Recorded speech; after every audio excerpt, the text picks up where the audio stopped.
Hi guys! Welcome back to our YouTube channel. Please don't forget to like, share, and subscribe para lagi kayong updated sa mga video na i-upload ko sa aming YouTube channel.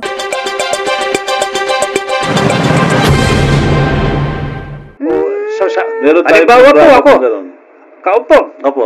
Senior citizen na ako, doble-doble na yata. Opo. Oh. May apo ako. Opo. Mayroon pang apo sa tuhod. Yun po. Pwede Pwede. ba? Basta natin yung registration card ng bata na-register siya dun sa school. Saan po ako magpaparehistro? Doon sa eskwela.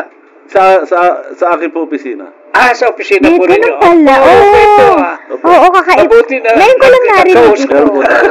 Oo. Sa Napakalaking Senior ginawa Citizens ito, Party. Met. Oo.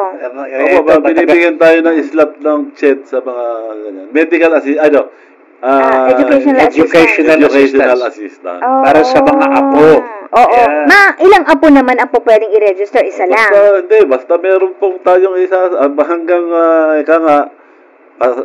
available dun sa slot ko. Okay. Hindi natin kailangan bilangin kung ilan yung... Ayun naman pala. Oo. Basta magparehistro lang po sa Opo, tanggapan po ninyo. ipangalan lang po. Mhm. Tapos ibibigay na natin sa chat. Siguro, balikan kayo para yung mga requirements. I see. Thanks for watching! Please don't forget to like, share, and subscribe!